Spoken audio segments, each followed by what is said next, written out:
মানুষ যে কর্ম করে তার ফল তাকে ভোগ করতেই হয়। নমস্কার, কৃষ্ণকথাতে আপনাদের সবাইকে স্বাগত। আজকের এই ভিডিও থেকে আপনারা জানতে পারবেন কর্মফল কি। কর্মফল কি পাল্টানো যায়? এ জন্মের পাপ মানুষ কখন ভোগ করে? এ সব কিছুই বিস্তারিত আলোচনা করা হবে আজকের এই ভিডিওতে। শুধু অনুরোধ করব শেষ পর্যন্ত ভিডিওটি দেখার। চলুন তাহলে দেরি না করে শুরু করা যাক আজকের এই ভিডিও। প্রতিটি কর্মেরই একটা সমান ও বিপরীত প্রতিক্রিয়া আছে যদি স্থান কাল পাত্র অপরিবর্তিত থাকে।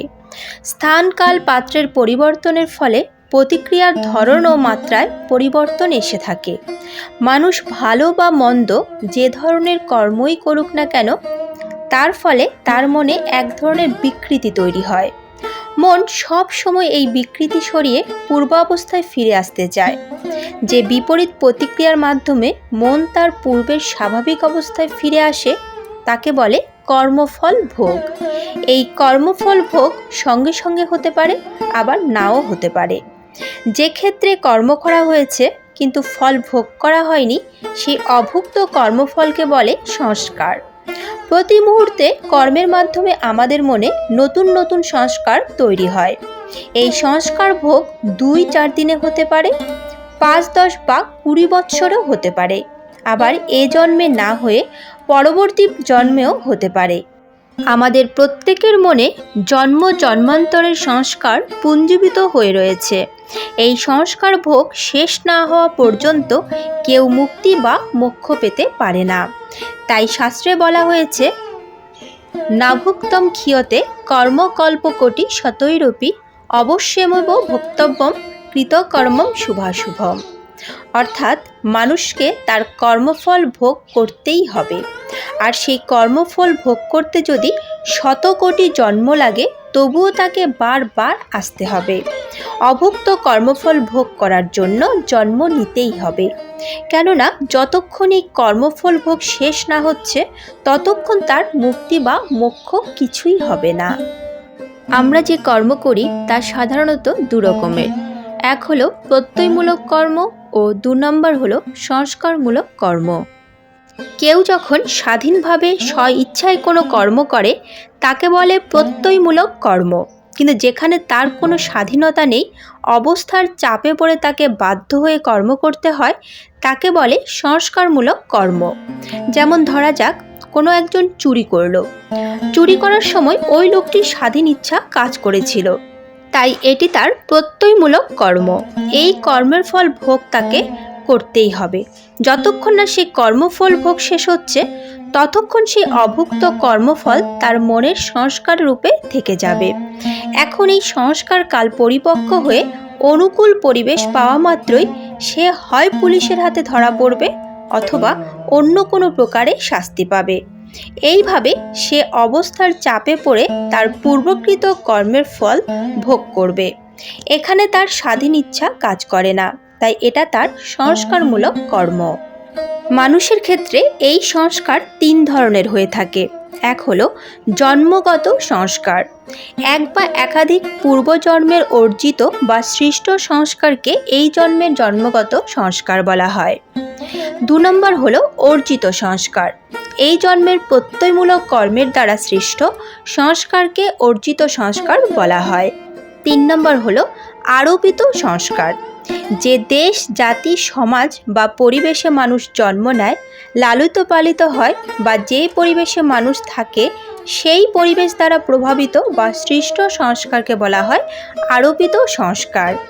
যেমন কোনো ছেলে বস্তিতে জন্ম নিয়েছে আর তার বাবা মা খুব অশান্ত দুষ্ট প্রকৃতির, তাহলে ওই ছেলেও একটু বড় হয়ে পিতামাতারই বৈশিষ্ট্য ধারণ করবে।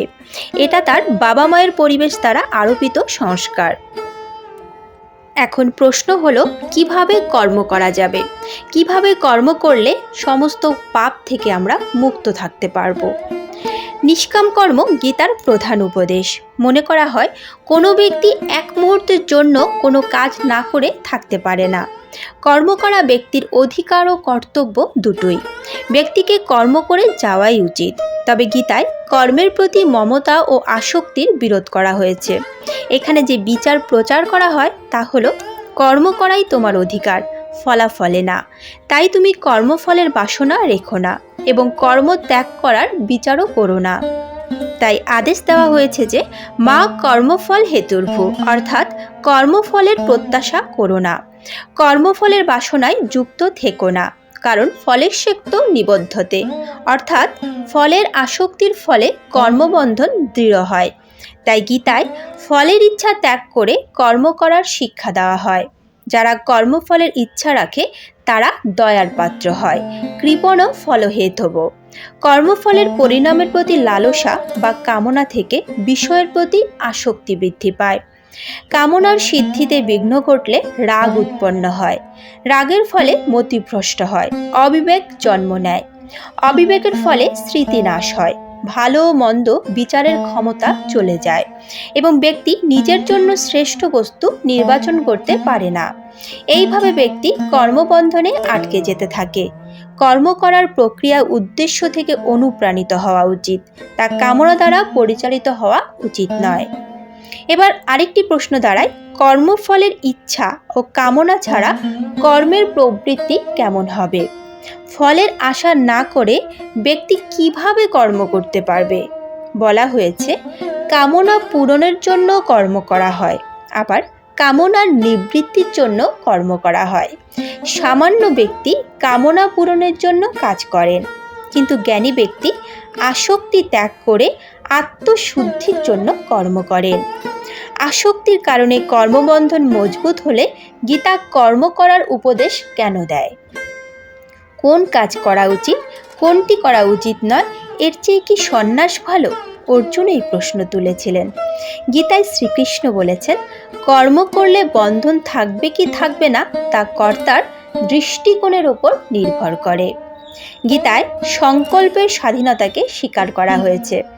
বিশেষ পরিস্থিতিতে বিশেষ কর্ম করা ব্যক্তির নিজস্ব সিদ্ধান্ত। তাই সংকল্পবদ্ধ কর্মের প্রতি যদি কর্তাভাব থাকে তাহলে সেই কর্ম ইষ্ট, অনিষ্ট ও মিশ্র এই তিন ধরনের ফল দেয়। কিন্তু যে কাজে আমি কর্তা নই এমন মনোভাব থাকে তা কখনোই বন্ধনকারক হয় না। তাকে চেষ্টা বলা হয়েছে।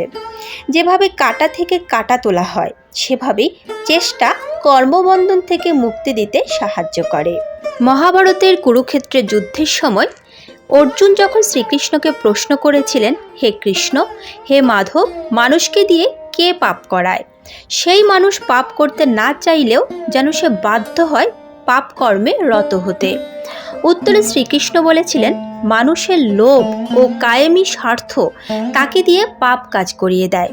গীতার বাণী অনুসারে অনেক সময় মানুষ হয়তো প্রথমে পাপ কাজে যুক্ত হতে চায় না, তার বিবেক তাকে বাধা দেয়। কিন্তু মানুষের মনের লোভ যখন ডালপালা মেলে তখন বিবেকবোধ হারিয়ে যায়। নিজের লোভ ও লালসাকে চরিতার্থ করতেই পাপ কাজে নিজের হাত কর্দমাক্ত করে মানুষ। মনের লোভ ও কায়েমি স্বার্থকে সাধারণ মানুষের পক্ষে জয় করা খুবই কঠিন। লোভ ও লালসাকে নিয়ন্ত্রণ করতে না পারার কারণেই পাপ কাজ করতে বাধ্য হয় মানুষ। আর একবার পাপ কাজে যুক্ত হলে বারবার সে পাপ কর্মে রত হয় এবং ধীরে ধীরে পাপের সাগরে নিমজ্জিত হয়ে পড়ে। গীতায় তাই শ্রীকৃষ্ণ বলেছেন যে লোভ থেকে আমাদের মনে জন্ম নেয় রাগ, আর রাগ থেকে জন্ম নেয় সংশয়। মনে সংশয় দেখা দিলে মানুষের মনের বুদ্ধিবৃত্তি হারিয়ে যায়, আর বুদ্ধি হারিয়ে গেলে মানুষ নিজেও ধ্বংসপ্রাপ্ত হয়। যেভাবে ধোঁয়ার জালে আগুন ঢাকা পড়ে যায়, সেভাবেই লোভ ও লালসা মানুষের জ্ঞান বুদ্ধিকে আচ্ছন্ন করে তোলে, আর সেই কারণে মানুষ পাপ করতে বাধ্য হয়। তাহলে এই পাপ এড়ানোর উপায় কি? ভগবান শ্রীকৃষ্ণ পাপ কিভাবে এড়ানো যায় গীতায় তার পথ দেখিয়েছেন। লোভ ও লালসা থেকে নিজেকে মুক্ত করতে পারলেই পাপের পথ এড়ানো সম্ভব। এর জন্য মোহমুক্তি ঘটাতে হবে। যতই সব কিছু আঁকড়ে থাকবেন তত বেশি লোভ ও লালসা আমাদের মনে চেপে থাকবে। তাই ত্যাগ করতে শিখুন। পাপ থেকে মুক্তি পাওয়ার এটাই সব থেকে বড় উপায়। হরে কৃষ্ণ কৃষ্ণ কৃষ্ণ হরে হরে, হরে রাম রাম রাম হরে হরে। আজকের মতো ভিডিওটি এখানেই শেষ হলো। আশা করি আপনাদের ভালো লেগেছে। যদি ভালো লেগে থাকে তাহলে অবশ্যই একটি লাইক করবেন। যদি রাধা মাধবের পরম ভক্ত হন তাহলে কমেন্টে রাধা মাধবের জয়গান করতে ভুলবেন না যেন। প্রিয়জনদের সঙ্গে শেয়ার করবেন যাতে তারাও উপকৃত হতে পারে। এ ধরনের বিভিন্ন ধর্মীয় ভিডিও পেতে এবং নিয়মিত গীতা পাঠ শুনতে চ্যানেলটিকে অবশ্যই সাবস্ক্রাইব করবেন। আজ তাহলে এ পর্যন্তই। দেখা হচ্ছে পরবর্তী ভিডিওতে। ভালো থাকবেন, সুস্থ থাকবেন। জয় শ্রীকৃষ্ণ। রাধে রাধে।